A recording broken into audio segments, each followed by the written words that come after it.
Oil तो हर घर में ही इस्तेमाल किया जाता है, लेकिन ऑयल निकालने के बाद उसके खाली पैकेट को सीधा उठाकर डस्टबिन में फेंक दिया जाता है। लेकिन आज मैं आपके साथ इसका ऐसा हैरत अंगेज़ इस्तेमाल शेयर करूंगी जो आपकी हज़ारों रुपए की बचत करेगा और आपकी बहुत सी प्रॉब्लम को मिनटों में सॉल्व कर देगा। आज की वीडियो को लाजमी एंड तक देखिएगा, क्योंकि आज की वीडियो बेशुमार टिप्स एंड ट्रिक्स से भरी हुई है। तो अगर वीडियो अच्छी लगे तो लाइक और अपने प्यारों के साथ भी शेयर कीजिएगा, ताकि वो भी इन टिप्स से फ़ायदा उठा सकें। बिस्मिल्लाहिर्रहमानिर्रहीम। शुरू अल्लाह के पाक नाम से, जिसकी रहमतें और बरकतें हमारे घरों में शामिल हैं। चलते हैं जी आज की टिप नंबर 1 की तरफ। अक्सर जब हम घर में फ़ूड वगैरह ऑर्डर करें, खाना शाना मंगवाएं ना, तो वो इस तरीके से डिस्पोजेबल बॉक्सेस में आते हैं, जिनको खाना निकालने के बाद हम वेस्ट कर देते हैं। तो आप इनको कभी भी वेस्ट ना किया करें, हम इसको बहुत से तरीक़ों से रीयूज़ कर सकते हैं। तो सबसे पहले आपने क्या करना है, जो इसकी लिड है ना, उसके ऊपर आपने हाफ से थोड़ा सा नीचे रख के निशान लगा लेना है, जैसे अभी मैंने आपके सामने लगाया है। उसके बाद इसके किनारे को छोड़कर अंदर का जो पोर्शन है ना, उसको कैंची की मदद से आराम के साथ आपने नीटली इस तरीके से निकाल लेना है। ईजीली निकल जाएगा।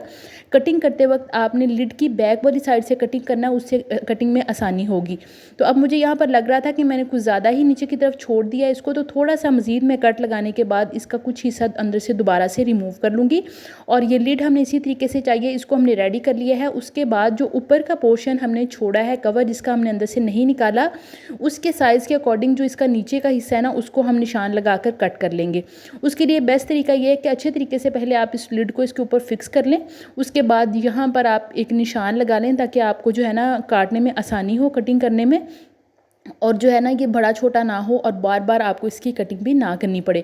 तो इस तरीके से सीज़र की मदद से मैं इसको कट कर लूँगी। और उसके बाद जी ये बनाएंगे आज हम एक बहुत ही ज़बरदस्त सा ऑर्गेनाइज़र, जो आपको बहुत पसंद आने वाला है और बिल्कुल ज़ीरो कॉस्ट में बनकर रेडी हो जाएगा। तो यहाँ पर देखिए, इसको जो कटिंग वाला हिस्सा है ना, उसको मैंने ऊपर की तरफ रखा है, और ये मैं फिक्स कर लूँगी कि जो हमारी लिड का हिस्सा जिसको हमने कवर रखा हुआ है, वो उसके ऊपर ये बिल्कुल पूरा आ रहा है या नहीं। जो एक्स्ट्रा है वो आपने ऊपर की तरफ निकाल देना है, और उसको हम जो है ना वो दोबारा से कैंची की मदद से कट कर देंगे। तो जो लिड का गोल वाला पोर्शन है, उसको भी आपने बिल्कुल कट करके इस नीचे के पोर्शन की तरह ना बिल्कुल स्ट्रेट कर लेना है, इसी तरीके से जैसे आप सामने वीडियो में देख रही हैं। ईजीली कटिंग हो जाएगी। और ये दोनों हिस्से आपने ऊपर की तरफ रखने हैं, और उसके बाद जी आपने इसको इसकी लिड के साथ अच्छे तरीके से फिक्स कर देना है। अब फिक्स अगर तो हम इसको सीधा तरीके से करते फिर तो ये हमें इस पर कोई भी चीज़ लगाने की ज़रूरत नहीं पड़नी थी, लेकिन अब हम इसको उल्टा यूज़ कर रहे हैं। तो अब हम यहाँ पर इसको फिक्स करने के लिए ग्लू गन का इस्तेमाल करेंगे। कोशिश करिएगा कि ग्लू गन ही इस्तेमाल करें, इससे ये चीज़ जो है वो मजबूती के साथ जुड़ जाती है और उसके खुलने या फिर ख़राब होने का बिल्कुल भी जो है वो खदशा नहीं रहता। तो मैंने अच्छे तरीके से इसको जो है इसके साथ अटैच कर दिया है, और जो एक्स्ट्रा पोर्शन था उसको फिर से मैंने ऊपर की तरफ निकाल दिया है। उसको कट करके दोनों को हम बिल्कुल सेम साइज़ के अकॉर्डिंग जो है वो रेडी कर लेंगे। अब यहाँ पर दोबारा से मैं लगाऊंगी ग्लू गन, और ये सामने का जो हिस्सा है ना, उसको भी दोनों को आपस में अटैच कर दूंगी। बहुत सी चीज़ें हमारे घर में इस तरीके की आती रहती हैं, जिन्हें हमें बिल्कुल भी आइडिया नहीं होता कि ये हमारे कितने अच्छे तरीके से काम में आ सकती हैं। हम उनको वेस्ट कर देते हैं। तो आप बिल्कुल भी ऐसी चीज़ों को वेस्ट ना किया करें। थोड़ा सा दिमाग लगाने की ज़रूरत है, और हम इससे बहुत ही ज़बरदस्त तरीके से DIY कर सकते हैं। तो यहाँ पर ब्लैक स्प्रे पेंट की मदद से मैंने इसको पेंट कर लिया है, और ये देखिए कितना खूबसूरत बन के रेडी हो गया है। अब ये जो प्लेन वाला हिस्सा है, इसको मैं बैक वाली साइड पर रखूँगी, और ये जो हिस्सा है इसको जो है ना वो मैं सामने फ्रंट वाली साइड पर रखूँगी। मैं किस लिए इसको इस्तेमाल करी हूँ आगे चलकर आप लोग ज़रूर देखिएगा, वीडियो को आपने बिल्कुल भी स्किप नहीं करना। अब हल्का सा कलर लेकर उसको मैंने ये सिर्फ अंदर का हिस्सा कवर करने के लिए मैंने ये सब किया है। अगर आप चाहें तो यहाँ पर कोई पेपर वगैरह भी लगा सकते हैं, ताकि ये जो राइटिंग वगैरह इसके ऊपर हुई थी वो बिल्कुल भी देखकर आइडिया ना हो कि हमने किसी चीज़ को रीयूज़ किया है। अब बैक वाली साइड पे हम डबल टेप का इस्तेमाल करेंगे। कुछ थोड़ी सी हैवी चीज़ें इसके अंदर डालनी है, तो कोशिश करिए कि 2 से 3 जगह पर आप लोग जो है ना वो डबल टेप का इस्तेमाल करें, ताकि मजबूती के साथ जो है ये वॉल के साथ फिक्स हो जाए। और जी ये देखें जी, हमारे पास एक बहुत ही फिट किस्म का ऑर्गेनाइज़र बन के रेडी हो गया है। हैंड वॉश करके हमें टॉवल नहीं मिल रहा होता, और हैंड वॉश के लिए एक सेपरेट हमने छोटा टॉवल रखा भी होता है, लेकिन जब ज़रूरत हो तो नहीं मिलता। आपने इसको जो है वॉशरूम की वॉल पर इस तरीके से हैंग कर देना है। आपका टॉवल भी ऑर्गेनाइज हो जाएगा, और आपके ब्रशेज़ वगैरह, टूथपेस्ट वगैरह, या जो भी आप चीज़ इसके अंदर रखना चाहें आप रख सकते हैं। तो आई होप सो कि ये क्यूट सा ऑर्गेनाइज़र आपको ज़रूर अच्छा लगा होगा।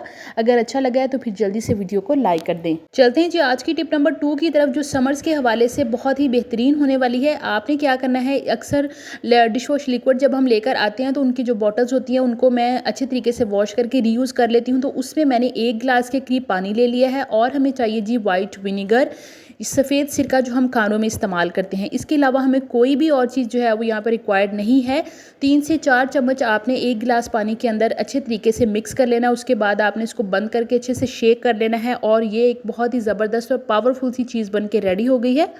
गर्मियों में मीठे पानी का इस्तेमाल बहुत ज़्यादा किया जाता है, स्पेशली शरबत वगैरह बनाने के लिए। जो शरबत की बॉटल्स वगैरह होती है ना, उन पर बहुत ज़्यादा ना चुंटियाँ वगैरह या फिर किचन में भी कीड़े वगैरह बहुत ज़्यादा काउंटर टॉप पर आ जाते हैं। तो हम जितना मर्ज़ी भी इसको नॉर्मल कपड़े से साफ़ करने की कोशिश करें, लेकिन नहीं होती। और ये जो शरबत वगैरह ना, जैसे ये जामे शीरी है, इसको जितना भी टाइटली बंद कर लें, लेकिन फिर भी ये कहीं ना कहीं से गिर के ड्रॉप्स वगैरह या तो काउंटर टॉप पे चुंटियाँ आ जाती है या फिर इनके लिड के ऊपर आ जाती हैं। तो आपने जब भी इनको रखना है ना इस्तेमाल के बाद, तो आपने एक कपड़े के ऊपर इस पानी को जो हमने विनेगर वाला रेडी किया है वो लेकर उसकी मदद से आपने इस बॉटल को क्लीन करके फिर आपने काउंटर टॉप के ऊपर या फिर जहाँ पर भी आप रखते हैं इस तरीके से रखें। दोबारा कभी भी जो है वो चुंटियाँ वगैरह आपके किचन में नहीं आएंगी। और गर्मियों में आप सुकून के साथ जो है ना वो टेंशन फ्री होकर अपने किचन को नीट एंड क्लीन रख सकती है। बिल्कुल इसी तरीके से शुगर वाली जो जार वगैरह है या फिर काउंटर टॉप है जहाँ पर आप पानी वगैरह बनाएं, तो उसके बाद जब किचन का सारा काम फिनिश हो जाए तो एक दफ़ा काउंटर टॉप को इस तरीके से इस पानी के साथ आपने वेट करके किसी भी टॉवल को तो आपने पूरे काउंटर टॉप के ऊपर फेर देना है। इस तरह से आपका काउंटर टॉप बिल्कुल क्लियर रहेगा, किचन में बिल्कुल चूंटियाँ वगैरह या कीड़ियाँ वगैरह नहीं आएंगी। मेरी आजमाई हुई टिप है, लाजमी आपने इसको ट्राई करना है। चलते हैं जी आज की नेक्स्ट टिप की तरफ। उससे पहले अगर आप चैनल पे फर्स्ट टाइम आए हैं तो जल्दी से मेरे चैनल को सब्सक्राइब कर लें ताकि आने वाली हर वीडियो का नोटिफिकेशन आपको इजीली मिल सके। नेक्स्ट टिप के लिए हमें चाहिए एक छोटी बॉटल और उसके बॉटम को आपने किसी भी कैंची या फिर गर्म छुरी की मदद से सेपरेट कर लेना है। और जी ये देखें इस तरीके से इतना ही पोर्शन हमें चाहिए। अक्सर घरों में छोटे बच्चे होते हैं और जब हम किचन में काम कर रहे होते हैं तो बेध्यानी में माचिस की तिलियाँ जलाने के बाद या तो हम काउंटर टॉप पे फेंक देते हैं या फिर नीचे फर्श पर। बच्चे आकर और सीधा उठाकर मुँह में डाल लेते हैं और इनका मसाला वगैरह खा जाते हैं। तो इस तरह से ये बहुत ही बच्चों के लिए नुकसानदेह है। तो आपने छोटे से ऑर्गेनाइजर को बनाकर अपने चूल्हे के पास रख लेना है। जब भी आप माचिसें वगैरह जलाएं तो इस तरीके से आप इसके अंदर रख दिया करें। इस तरह बच्चे भी आपके महफूज रहेंगे और आपका किचन भी साफ सुथरा रहेगा। छोटी सी टिप है लेकिन आपकी ज़रूर काम आएगी। अब हम चलते हैं जी अपनी टिप नंबर 4 की तरफ। ऑयल या फिर घी डालने के लिए हम या तो इस तरीके के डिब्बे वगैरह इस्तेमाल करते हैं या फिर जो है ना वो स्टील के कुछ लोग जो है ना वो बर्तन इस्तेमाल करते हैं। अब देसी घी वगैरह या फिर पराठे वगैरह बनाने के लिए जो घी हम इस्तेमाल करते हैं वो किसी बॉटल वगैरह में तो हम डाल नहीं सकते, तो इस तरीके के जो डिब्बे हैं ना उनका इस्तेमाल करते हैं। और कई लोग ऑयल के लिए इस तरीके के कंटेनर्स का इस्तेमाल करते हैं। हम डेली भी इनको क्लीन करके रखें ना, लेकिन उसके बावजूद भी जिस जगह पर हमने काउंटर टॉप के ऊपर या फिर किचन के कैबिनेट के अंदर रखा होता है ना, तो वो जगह वहाँ से ऑयली और ग्रीसी ही रहती है। तो उनको महफूज करने के लिए या फिर काउंटर टॉप को साफ़ सुथरा रखने के लिए आपने एक 5 लीटर वाली बॉटल का कैन ले लेना है और उसके बॉटम को आपने इस तरीके से सेपरेट कर लेना है। फिर जब भी आप घी वाले या ऑयल वगैरह वाले डिब्बे वगैरह जहाँ पर भी आप रखें ना, काउंटर टॉप के ऊपर अपने जगह इनकी फ़िक्स की है या फिर ये जो किचन के कैबिनेट होते हैं उनके अंदर, तो आपने पहले इनको नीचे रख देना। उसके बाद आप इस तरीके से अपने डिब्बे को रखें। आपका काउंटर टॉप भी और आपके जो कैबिनेट है वो भी बिल्कुल साफ़ सुथरे रहेंगे, ख़राब नहीं होंगे। बस जैसे इसको आप हफ्ते बाद भी बेशक उठाएँ, वॉश करें और दोबारा से इस तरीके से रखें। ये बहुत अच्छे तरीके से इसके साइज़ के अकॉर्डिंग फ़िक्स हो जाएंगे। तो आई होप सो कि ये टिप भी आपको ज़रूर अच्छी लगी होगी। अब हम चलते हैं जी अपनी टिप नंबर 5 की तरफ। अक्सर इस तरीके के मैगज़ीन घरों में आते रहते हैं, लेकिन क्या होता है कि हम बस इनको एक नज़र देखने के बाद ज़ाया कर देते हैं, इधर उधर फेंक देते हैं। लेकिन इनके जो ये पेजेस होते हैं ना बहुत ही हार्ड होते हैं, अच्छे तरीके से हम इनको कहीं पर भी रीयूज़ कर सकते हैं। तो आज मैं यहाँ जहाँ पर इस्तेमाल करी हूँ वो भी आपके लिए ज़रूर हेल्पफुल होगा। अक्सर क्या होता है कि हम लोग डस्टबिन के अंदर ना गार्बेज बैग लगा कर रखते हैं, लेकिन स्पेशली किचन की जो डस्टबिन होती है ना, जब हम उनके अंदर से गार्बेज बैग को निकाल कर आगे पीछे फेंकने के लिए जाते हैं तो जिस जगह से हम गुजर रहे होते हैं ना वहाँ पर पानी के ड्रॉप्स वगैरह नीचे गिरते रहते हैं और पूरा फर्श भी हमारा ख़राब हो जाता है। तो जब भी आप डस्टबिन के अंदर शॉपर वगैरह लगाएं ना, तो सबसे पहले आपने ना बॉटम में इस तरीके से कागज़ वगैरह कोई भी रख देना है, या इस तरीके के मैगज़ीन के पेजेस अगर है तो ज़्यादा बेस्ट हैं। मैं इसी काम के लिए इनको इस्तेमाल कर लेती हूँ। उसके बाद आप जो है ना किचन में डस्टबिन का इस्तेमाल करें। फिर जैसे मर्ज़ी भी आप शॉपर को हटाकर जहाँ से मर्ज़ी भी लेकर जाएँ तो आपका फ़र्श बिल्कुल क्लियर रहेगा। नेक्स्ट टिप भी इसी के हवाले से है। अक्सर जब हम लोग साबुन वगैरह निकाल लेते हैं ना तो उनके कवर्स को हम लोग वेस्ट कर देते हैं, जबकि आपको पता है इसमें से बहुत देर तक और ज़्यादा जो है ना साबुन की स्मेल आती रहती है।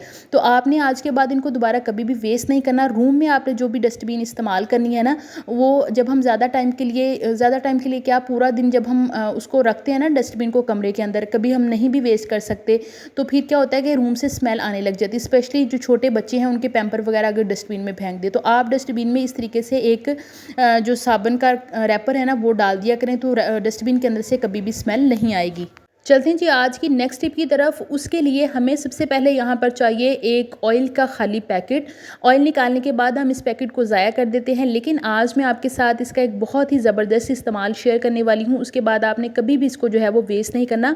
वैसे तो हम इसको बहुत ही ज़बरदस्त तरीके से रीयूज़ कर सकते हैं, बहुत सी चीज़ें इनसे बना सकते हैं, लेकिन आज सिर्फ मैं एक ही टिप आपके साथ शेयर करूँगी। इंशाल्लाह नेक्स्ट वीडियो में आपके साथ इसके बहुत से यूजेस शेयर करने वाली हूँ।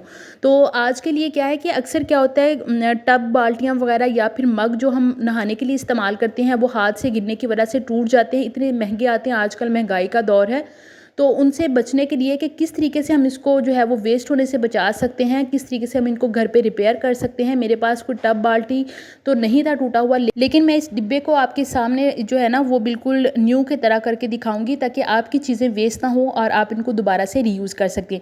सबसे पहले तो मैं आपको चेक करवा दूँ पानी डालकर, ताकि मेरी बहनें ये ना कहें कि वो वैसे जस्ट कट था, उसके अंदर से पानी लीक नहीं हो रहा था। तो ये देखें, इसके अंदर से इस तरीके से ड्रॉप्स निकलते रहते हैं। अब हम इनको यूज़ नहीं कर सकते, स्पेशली पानी वगैरह डालने के लिए। तो आपने क्या करना है, जिस भी टब बाल्टी या मग वगैरह को या जिस भी चीज़ को आप जो सेट करना चाह रही है, सबसे पहले कपड़े की मदद से आपने उसको अच्छे तरीके से ड्राई कर लेना है। गीला बिल्कुल नहीं होना चाहिए, अंदर और बाहर दोनों तरफ से आपने इसको ड्राई कर लेना है। उसके बाद ही आपने ले लेना है ऑयल का खाली पैकेट और उसको इस तरीके से ना फोल्ड कर लेना है, ताकि इस्तेमाल करने में आसानी हो, क्योंकि प्लास्टिक है तो इसको आग बहुत ज़्यादा लगती है। तो अगर हम खुला पकड़ेंगे ना तो फैल जाएगी और बाकी जगह पर भी ड्रॉप्स जो हैं वो गिरते रहेंगे। तो आपने बिल्कुल एक नुकीली सी जो है ना इसकी शेप बना लेनी है, ताकि एक एक ड्रॉप बिल्कुल उस जगह पर गिरे जहां हमें ज़रूरत है। क्योंकि प्लास्टिक है, इस्तेमाल भी आपने एहतियात से करना है। ऐसा ना हो कि इसको रिपेयर करने की बजाय आप लोग बाकी जगह पर भी होल बना लें। तो इस तरीके से बिल्कुल इसको साथ जो है ना अटैच नहीं करना। जिस जगह से ये टूटा हुआ उसके ऊपर जस्ट आपने ड्रॉप्स गिराने इस तरह से। अगर आप इसको साथ टच कर देंगी तो फिर ये होल बना देगा, ज़्यादा जल जाएगा और आपका टब बाल्टी बिल्कुल बेकार हो जाएगा। तो 1 से 2 मिनट आपने जो है ना इस तरीके से इसको जला कर लगा देना। अब ये बंद हो गया था, तो इसलिए मैं ऊपर इसको ज़्यादा अच्छे तरीके से फिक्स कर रही हूँ। थोड़ा सा ठंडा हो जाए तो फिर आपने इसके ऊपर नमक जो है वो छिड़क देना है। जैसे ज़ख्मों पे नमक छिड़कते ना, इस तरीके से आपने इसके ऊपर भी नमक छिड़क देना है, ताकि ये अच्छे तरीके से मजबूत हो जाए, फिक्स हो जाए और ये ड्राई हो जाए। ड्राई होने के लिए आपने इसको लाजमी छोड़ना है। जब ये अच्छे तरीके से ड्राई हो जाए, आपने हाथ लगाकर चेक कर लेना है, तो फिर आपने इसके ऊपर से नमक को हटा देना है। और जी ये टब बाल्टी या जो भी चीज़ आप इस तरीके से जो है ना वो तैयार करेंगे, इस्तेमाल के काबिल हो जाएंगे। जितनी देर मर्जी, जैसे मर्जी भी आप इसको इस्तेमाल करेंगे, बिल्कुल भी ख़राब नहीं होगा और आप इसको जैसे मर्जी चाहें इस्तेमाल कर सकती हैं। ये थी जी आज की वीडियो। मिलते हैं नेक्स्ट वीडियो में, तब तक के लिए अल्लाह हाफिज़।